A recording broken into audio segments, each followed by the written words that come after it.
Hi friends, welcome to Radha Manohari vlogs. మీరు ఇప్పుడు చూస్తున్నారు కదా, ఒక కొండపై నుంచి సూర్యుడు ఉదయిస్తూ ఉన్నాడు. ఆ ఉదయించే ప్లేస్లోనే ఒక పవర్ఫుల్ శివాలయం ఉంది. కొన్ని యుగాల నుంచి అక్కడ శివుడు స్వయంభూగా వెలవటం జరిగింది. ఆ దేవాలయాన్ని చాలా మంది దర్శించుకోవటం జరుగుతుంది. ఆ దేవాలయానికి వెళ్ళటానికి దారి ఉండదు. కానీ ఆ దేవుణ్ణి దర్శించుకున్న వాళ్ళందరికీ జీవితంలో ఏదో ఒక దారి దొరుకుతుంది.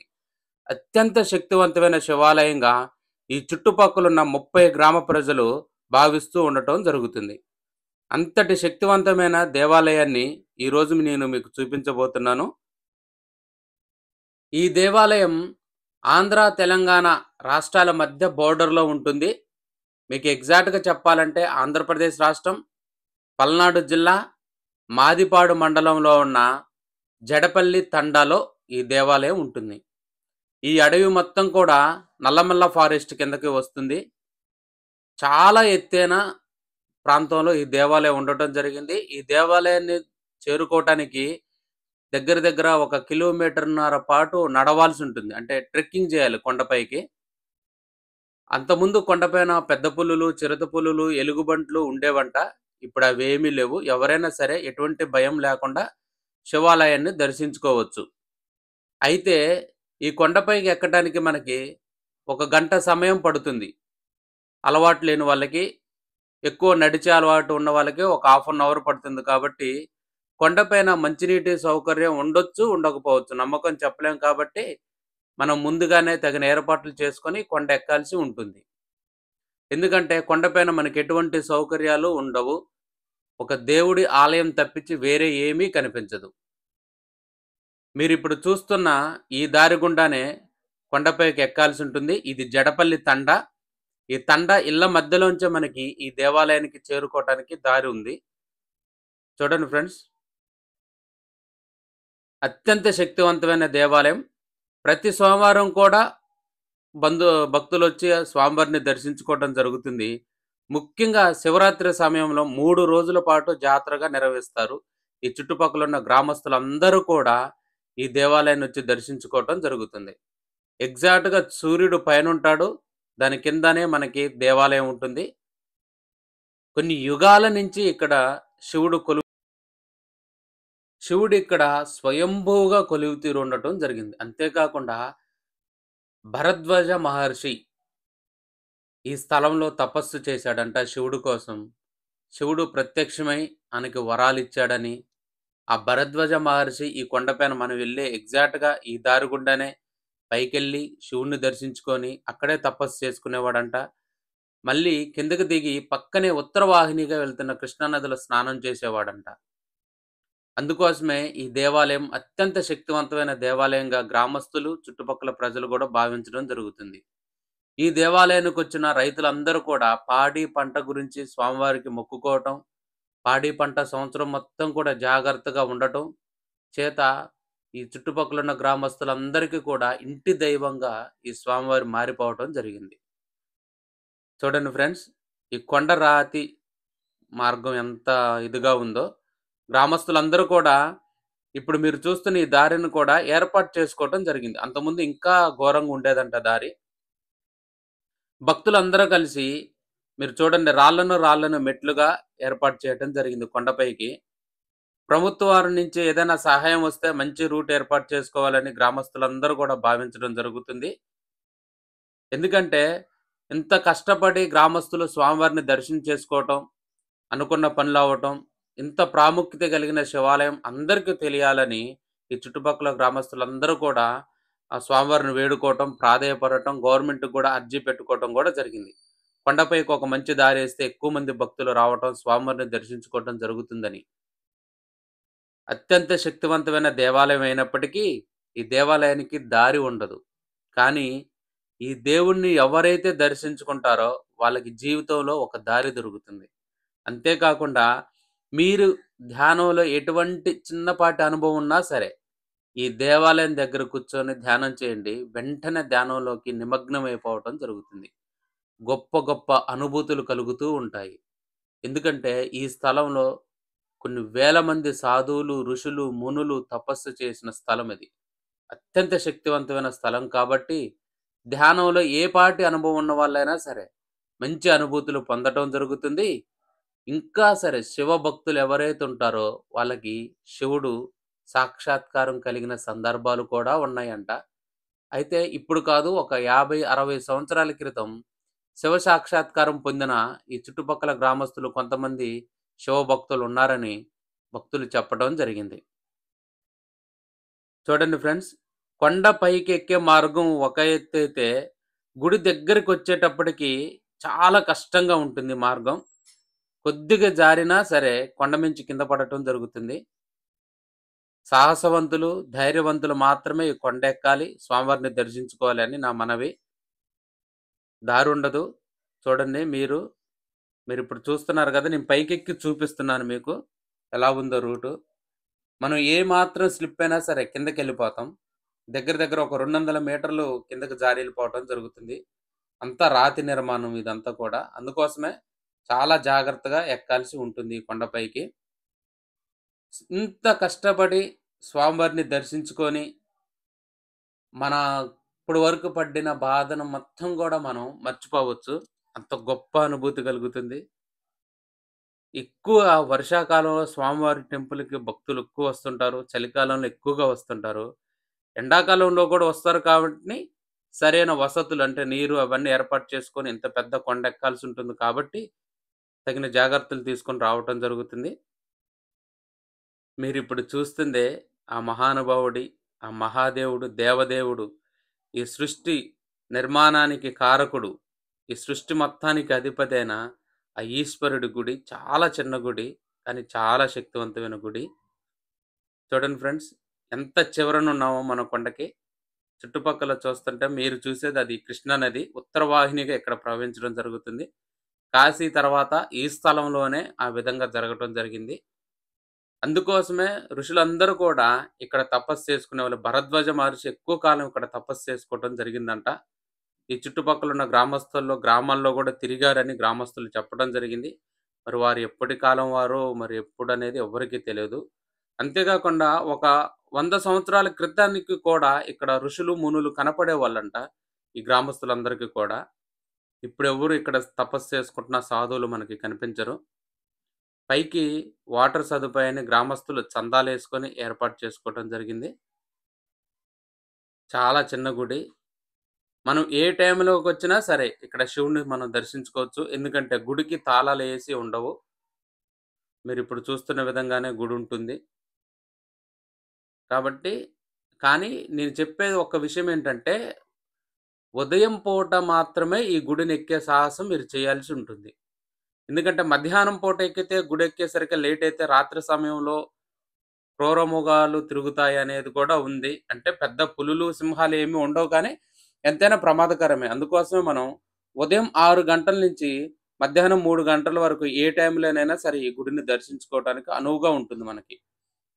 ఎందుకంటే అంత పెద్ద కొండెక్కి పైన మంచినీళ్ళు లేక ఇబ్బంది పడుతూ ఉంటారు కాబట్టి, సాధ్యమైనంత వరకు ఉదయాన్నే మనం దర్శించుకోవటం చాలా మంచిది. గుడి లోపలికెళ్ళి చూపిస్తాను చూడండి. భరద్వాజ మహర్షి ప్రతిష్ఠ శివలింగం. భరద్వాజ మహర్షి వారు ఇక్కడ స్వామివారి కోసం తపస్సు చేస్తే, వారు భక్తికి మెచ్చిన శివుడు సాక్షాత్కారం అంటే ఈ కొండపైన భరద్వాజ మహర్షికి ఆ శివుడు కనిపించడం జరిగింది. చాలా పురాతనమైన దేవాలయం ఇది. కొన్ని యుగాల నుంచి ఇక్కడ స్వామివారు స్వయంభూగా ప్రత్యక్షమై ఉండటం జరిగింది. ఇది బ్రహ్మసూత్ర శివలింగం. ఈ గుడిని కూడా చూపిస్తాను చూడండి. చాలా పురాతనమైన కట్టడం.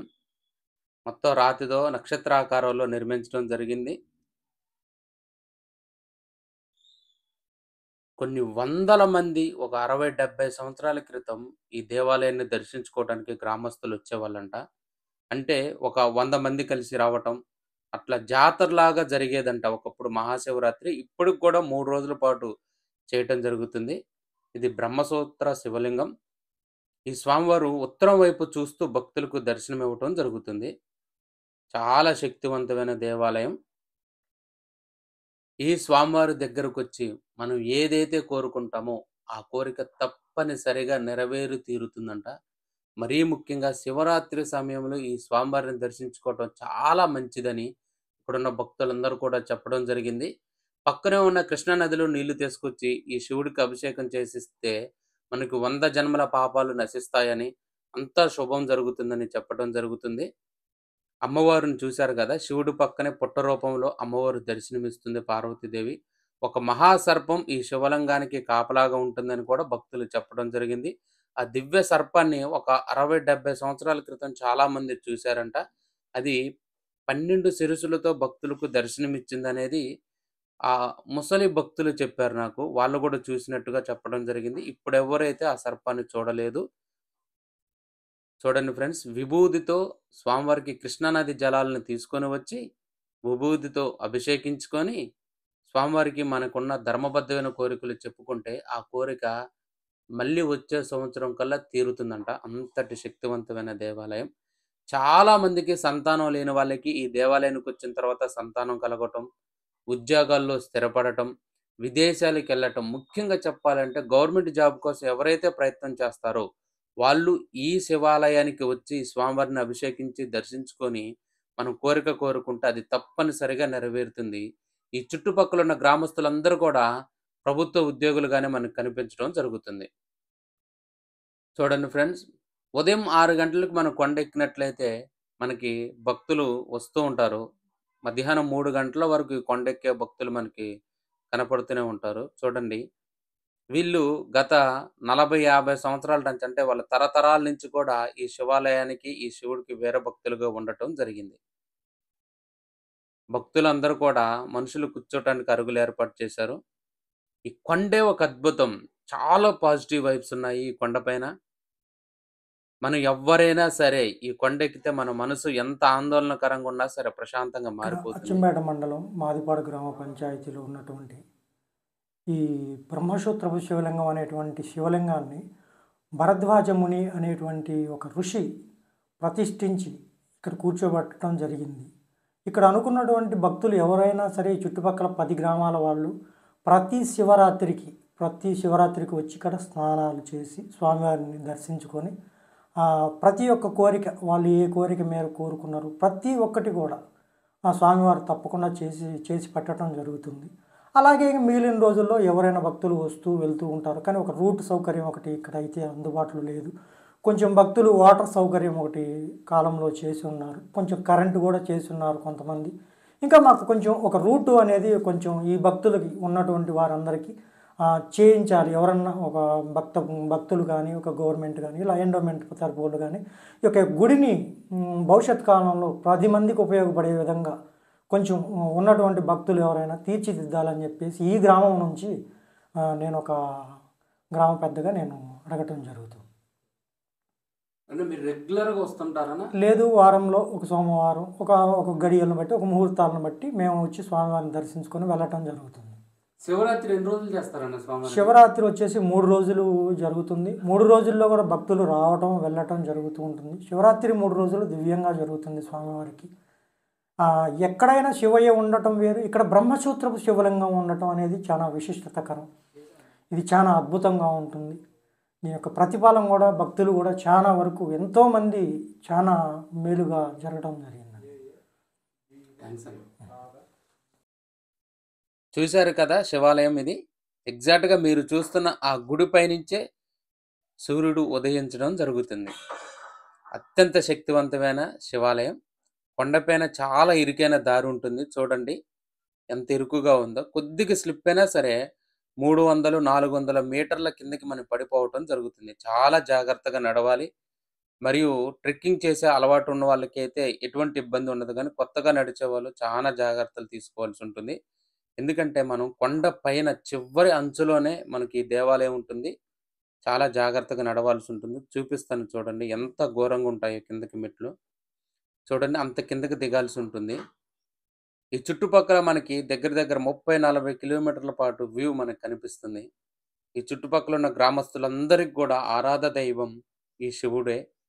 ఈ మహానుభావుడిని ఏ కోరిక కోరుకున్నా సరే అది తప్పనిసరిగా నెరవేరి తీరుతుందంట. అంతటి శక్తివంతమైన దేవాలయం శివుడు. ఈ సృష్టి మొత్తానికి అధిపతి ఆయనే. చూడండి మెట్లు ఎంత ఇదిగా ఉన్నాయో. కొద్దిగా స్లిప్ అయినా సరే చాలా కిందకి పడిపోవటం జరుగుతుంది. కాబట్టి ఈ పైకి ఎక్కాలి, ఈ దేవుణ్ణి దర్శించుకోవాలి అనుకునే వాళ్ళు తగిన జాగ్రత్తలతో రావాల్సి ఉంటుంది. ఎగ్జాక్ట్‌గా మనం ఇప్పుడు చూస్తున్న ఈ కొండ కిందనే ఆ దేవాలయానికి ఎదురుగానే మనకి మరొక విశిష్టమైన దేవాలయం ఉంటుంది. ఆ ప్రాంతాన్ని నందుల రేవు అని పిలుస్తారు. అత్రి మహర్షి, భృగు మహర్షి, భరద్వాజ మహర్షి లాంటి సప్తఋషులు ఇక్కడికొచ్చి తపమాచరించారని, ఒకప్పుడు పూర్వం రోజుల్లో ఇక్కడ నందులు భక్తులకి కనపడేవని, అందుకోసమే దీన్ని నందుల రేవు అని పిలుచుకుంటారు. మీరు చూస్తున్న ఈ హిల్ టాప్ పైన శివాలయం ఉంటుంది. ఎగ్జాక్ట్‌గా దాని కిందనే మనకి నందుల రేవు కనిపిస్తుంది. ఋషులందరూ కూడా ఇక్కడున్న నందుల రేవులో స్నానం చేసి, ఆ కొండపైకెళ్ళి తపస్సు చేసుకునేవాళ్ళంట. ఈ నందుల రేవులో కూడా మనకి పశ్చిమ ముఖ బ్రహ్మసూత్ర శివలింగం దర్శనమివ్వటం జరుగుతుంది. ఎగ్జాక్ట్‌గా మీరు చూస్తున్న ఆ ప్లేస్‌లోనే దేవాలయం ఉంది. ఇక్కడ శివుడు మనకి దర్శనమిస్తారు. మరియు భ్రమరాంబికా దేవి అమ్మవారు కూడా భక్తులకు దర్శనమివ్వటం జరుగుతుంది. చాలా శక్తివంతమైన దేవాలయం. మరియు కార్తీక మాసంలో అయితే వేలాది మందిలో భక్తులొచ్చి ఈ నందుల రేవులో స్నానం చేయటం జరుగుతుంది. ఇక్కడ కృష్ణా నది ఉత్తర వాహినిగా ప్రవహించడం జరుగుతుంది. కాబట్టి కాశీలో స్నానం చేసినంత ఫలితం మనకి ఇక్కడ ఈ నందుల రేవులో స్నానం చేయటం వల్ల లభిస్తుందని భక్తుల ప్రగాఢ నమ్మకం. చూడండి ఫ్రెండ్స్, ఇది బ్రహ్మసూత్ర శివలింగం. పశ్చిమ ముఖంలో ఉంటుంది.